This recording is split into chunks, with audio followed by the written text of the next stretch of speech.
Bagsak ang job market sa US? Alam ito ng lahat. Noong Disyembre 2025, sinabi ng mga mamimili sa New York Fed na 43% lang ang tsansa nilang makahanap agad ng trabaho sa loob ng 3 buwan kung mawalan sila ng kasalukuyang trabaho. Iyan ang pinakamababa sa 12 taon at hindi lang ito sabi-sabi. Bumaba ng mahigit 380,000 ang mga bakanteng trabaho sa US, pababa sa 6.54 milyon na siyang pinakamababa mula noong Setyembre 2020 nung matindi ang tama ng COVID pandemic. Pero hindi talaga sinasabi ng mga numerong ito kung ano ang problema. Hi, ako si Josh at sa episode na yon ng The Infographic Show, ilalantad natin kung bakit napakahirap makahanap ng trabaho ngayon.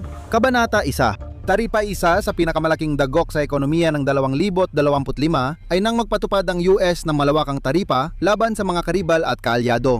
Layunin nito pataasin ang lokal na produksyon at bawasan ang trade deficit, pero nabigo ito. Ang taripa ay parang buwis sa inaangkat at US ang nagbayad ng presyo. Naramdaman ng maliliit na negosyo ang bigat at ang mabagal na pagkuha ng mga empleyado ay agad naging isa sa pinakamalalaking biktima. Ang unemployment rate ay tumaas ng higit 0.4% punto sa loob ng 2025 at umabot sa 4.4%.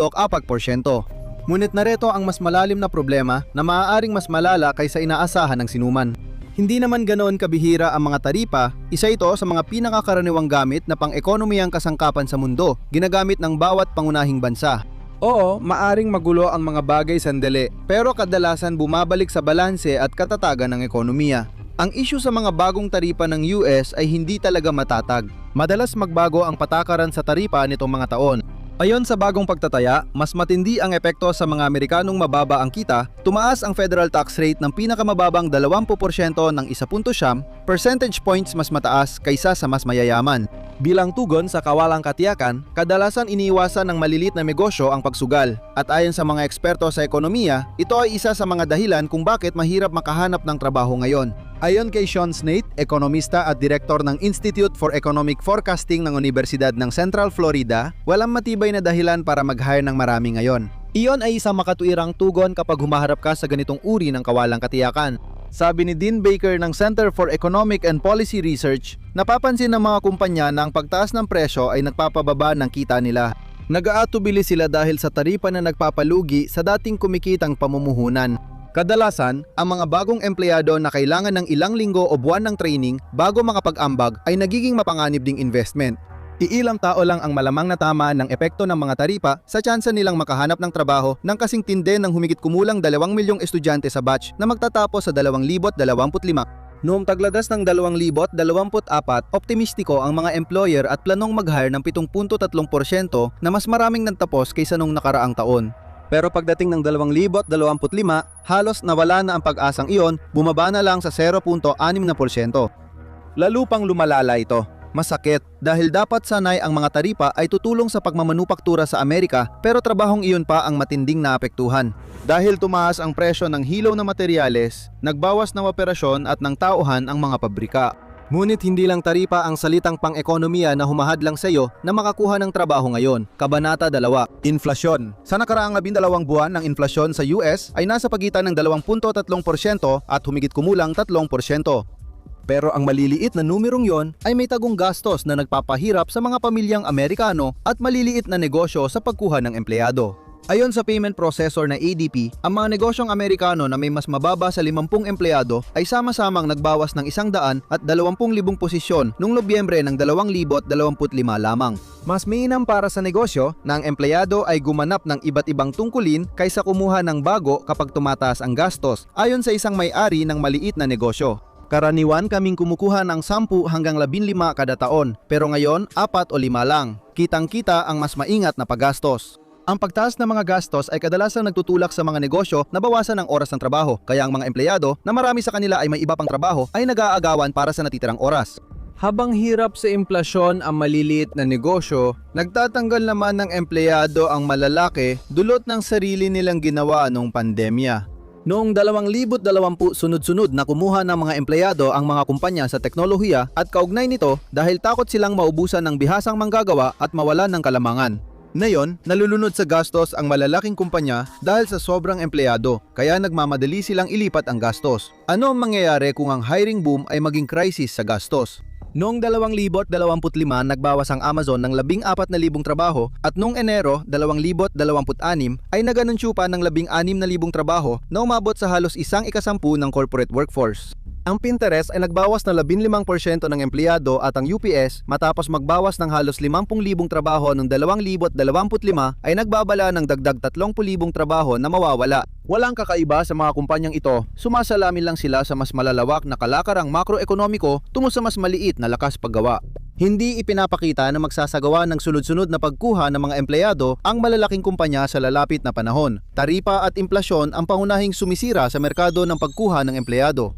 Napansin ng mga mapanuring taga-masid na may kulang sa usapan, isang banta na posibleng magdulot ng mas malaking epekto sa iyong trabaho kaysa sa dalawang iyon. Kabanata 3. AI. Nabanggit namin kanina na ang 2025 ay kung kailan nagsimulang maging talagang masama ang sitwasyon para sa panahon pagkatapos ng pandemya. Iniulat ng gobyerno na may 584,000 bagong trabaho sa 2025 pero binago ito ng Bureau of Labor Statistics at ginawang 181,000 trabaho. Ipinapakita nitong mas mahina ang hiring ngayong taon kumpara sa unang ulat, lalo na kung ikukumpara sa 2 milyong trabahong nadagdag noong 2024. Hindi ito aksidente na lumala kasabay ng paglaganap ng AI sa kultura. Naalala mo ba ang 15% na bawas ng empleyado sa Pinterest? Isa pa itong tanggalan na may kaugnayan sa AI. Ayon sa sinabi ng kumpanya sa isang isinumiteng ulat na inuuna nila mga produktong pinapagana ng AI at mga kakayahang pinapagana rin ng AI.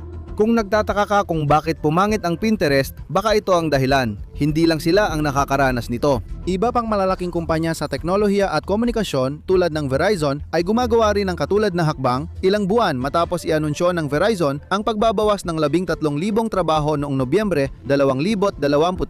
Ayon kay CEO Dan Schultman, kapag sinabi mong walang tanggalan ng trabaho, maaring mawala ang tiwala ng mga empleyado dahil naiintindihan nila ang sitwasyon. Sa loob ng isang taon, magbabago ang lahat dahil kayang gawin ng mga makina ang halos lahat ng ginagawa natin at mas magaling pa sila. Ilang buwan matapos i-anunsyo ng kumpanya ang pagbabawas ng 13,000 trabaho, tinawag ng Goldman Sachs ang bagong ekonomiyang ito na jobless growth. Dahil sa mga pag-unlad sa AI, nagagawa ng mga kumpanya na pataasin ang shareholder value habang binabawasan ang kanilang mga empleyado. Nagdudulot ito ng malawakang trend ng paglago ng ekonomiya at pagtaas ng unemployment ng sabay. Palaging consistent si Sachs sa pagbibigay babala tungkol sa malaking epekto ng AI boom sa mga naghahanap ng trabaho. Ipinapakita nila na maaaring mawala ang 5 hanggang 10,000 trabaho kada buwan at posibleng umabot sa 20,000 kada buwan sa pagtatapos ng 2026. Kung tama sila, 67% ng lahat ng trabaho ay maaaring tuluyang mawala dahil sa AI at hindi lang sila ang nagbababala tungkol dito. Ayon kay Assistant Professor Constantine Berkey ng University College Dublin, maaaring magbago ng malaki ang ekonomiya dahil sa AI at pagkawala ng ilang trabaho. Ano ang ibig sabihin nito? Sa sarili niyang manasalita, maaari itong tumagal ng ilang buwan, maaari rin namang ilang taon. Kung talagang mawawala ang mga trabaho dahil sa outsourcing o AI, maliban na lang kung mapagtanto natin, kailangan pa rin natin ang mga taong yon at hindi naging epektibo ang pagpapalit sa kanila. Mawawala na talaga ang mga trabahong yon. Nakakatakot isipin yon. Kung naniniwala ang mga kumpanya na mas kikita sila ng mas malaki habang mas kaunti ang binabayarang tao, ayon sa kasaysayan, ipagpapatuloy nila ito. Pero ang ideya na magpapatuloy ito ng walang hanggan ay talagang kaduda-duda. Sinabi ni Laura Ulrich, direktor ng pananaliksik sa ekonomiya sa Indeed, ang pagkakaroon ng napakababang antas ng pagkuha, mababang antas ng pagtanggal at mababang bilang ng mga nagbibitiw sa panahon ng paglago ng ekonomiya ay hindi magtatagal ng matagal. Pero totoo ba yon o mas mali? Pag-asa? Kung pumutok ang AI bubble gaya ng hinulaan ng marami, malamang na tuluyang magbago ang sitwasyon. Dahil konektado ang ekonomiya ng US sa bubble na yon, maaring maapektuhan ang merkado ng trabaho kapag sumabog ito. Hindi pa rin tiyak ang magiging epekto. Ang taripa, implasyon at AI ay malalaking problema sa mga naghahanap ng trabaho. Ngunit may isa pang malaking salik na mas malapit sa atin, Kabanata 4. Ang mismong matanggap sa trabaho ay pwedeng maging bangungot. Naranasan mo na ba ito? Isang entry-level na trabaho na nangangailangan ng 3 hanggang 5 taon na karanasan para lang makapat-apply. Tapos sunod-sunod na mga interview at tryout. Alam mong kahit kailan, pwede kang matanggal sa listahan. Akala mo ayos na, biglang hindi ka na kinontak o nakatanggap ka ng email na daan-daang mas kwalipikadong aplikante ang nag-apply sa parehong posisyon. Ang totoo, kahit makahanap ka ng posisyon na bukas na yon, parang napakahirap pa ring makuha talaga ang trabaho. Dahil sa mga nabanggit na salik, hindi pa dati ganito kataas ang kompetisyon sa trabaho. At ngayon, may mga AI na serbisyo sa pag-a-apply ng trabaho na maghahanap ng mga bukas na posisyon at kahit ang paggawa ng cover letter ay otomatiko na rin. Karamihan sa mga aplikasyong ito ay mababa ang kalidad pero nadadagdag pa rin ang mga ito sa tambak ng mga aplikasyon kaya bumababa ang tsansa na mapansin ang iyong resume ng hiring manager. Sa 80 hanggang mahigit 100 na aktibong aplikasyon, mahirap na ring makakuha man lang ng tugon. May ilang aplikante na nagsasabing parang full-time na trabaho na ang proseso madalas. Ayon sa pag-aaral, mula 2023 hanggang 2024, tumaas ng 44% ang aplikasyon sa karaniwang job posting pero hindi nagbago ang dami ng interview bilang tugon. At ang mga totoong dahilan sa likod nito ay mas tago at mas nakakabahala. May phenomenon na tinatawag ng ilan na ghost jobs, isang trend na unang napansin ng ilang mananaliksik noong 2018. Isa sa 5 trabaho ay hindi nauwi sa pagkuha ng empleyado at lumalala pa ito sa pagdaan ng panahon. 4 sa bawat 10 kumpanya ngayong 2024 ang nagulat na nagpo-post ng pekeng o hindi aktibong job listings at nagbibigay ng maling pag-asa sa mga naghahanap ng trabaho. Bakit nila ito ginagawa? Ayon kay Jeffrey Scott, Senior Content Manager at Hiring Manager ng Resume Genius, ang ghost jobs ay hindi scam. Mula ito sa totoong kumpanya. Pero hindi pa talaga sila naghahanap ng tao para sa posisyong iyon na yon. Baka interesado lang silang mag-hire sa inaharap o dati na silang naghanap noon dahil sa budget cuts, isinara o ipinagpaliban ang mga posisyon. Kahit inosenteng pagkakamali, investment o pampakitang tagumpay ang ghost jobs, wala pa rin itong patutunguhan na nagbibigay ng maling pag-asa sa mga naghahanap ng trabaho. Nagdudulot ito ng problema dahil pinapahirap ng ghost jobs ang pagkuha ng tamang datos ng gobyerno tungkol sa labor market. Pero marami pa ring datos na tiyak na magugulat ka sa 2025. Ayon sa Department of Labor, 1.7 milyon sa kabuang 7 milyong walang trabaho sa US ay aktibong naghahanap ng trabaho ng mahigit 6 na buwan. Ang kakulangan ng entry-level na trabaho at taas ng experience requirement ay naglilimita ng oportunidad sa marami. Lalo na para sa mga hindi basta-basta makakahanap ng dagdag na oras para makagawa pa ng dagdag na trabaho. Sa ilang kaso, 30% lang nang nagtapos ang nakakakuha ng trabaho sa industriyang pinaghandaan nila. Noong Setyembre 2025, umabot sa 7% ang kawalan ng trabaho ng mga bagong nagtapos sa kolehiyo. Ayon kay Nick Tremper, Senior Economic Analyst sa Gusto, ang mga tao ay parang nananatili lang sa kanilang kinalalagyan. Hindi sila naghahanap ng bagong trabaho at hindi rin sila umaalis sa kasalukuyan nilang trabaho. Kung walang bagong trabaho, mahirap para sa entry-level na empleyado magsimula ng karera, lalo na't kumakaunti pa ang nalilika. Dahil sa pagtitipid at AI, umaasa lang sa pag-alis ng empleyado para sa bagong posisyon. Pero dahil malamig ang job market, mas pinipili ng may trabaho na manatili.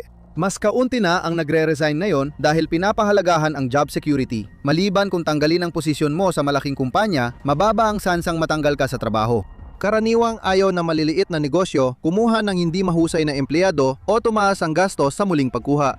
Sinasaklaw ng 4 na kategoryan ito ang karamihan sa mga problemang nagpapahirap sa modernong job market sa Amerika. Kaya gaganda ba ang kalagayan? Kung matinding optimista ka, maaaring umasa kang magdudulot ng pag-angat sa mga trabaho sa pagmamanupaktura sa US, ang mga taripa at titigil ang outsourcing matapos ang unang mga pagkadismaya. Kung makakatipid ang kumpanya at tataas ang kita ng executive at shareholder, gagawin nila ito. Hindi na babalik ang ipinantasyang Apple Pie America ng dekada 50. Pumunta ka at tingnan ang pinaka-epikong paraan kung paano nag-resign ang mga tao sa kanilang trabaho, mga nakakatawa at totoong kwento o panoorin mo na lang ito.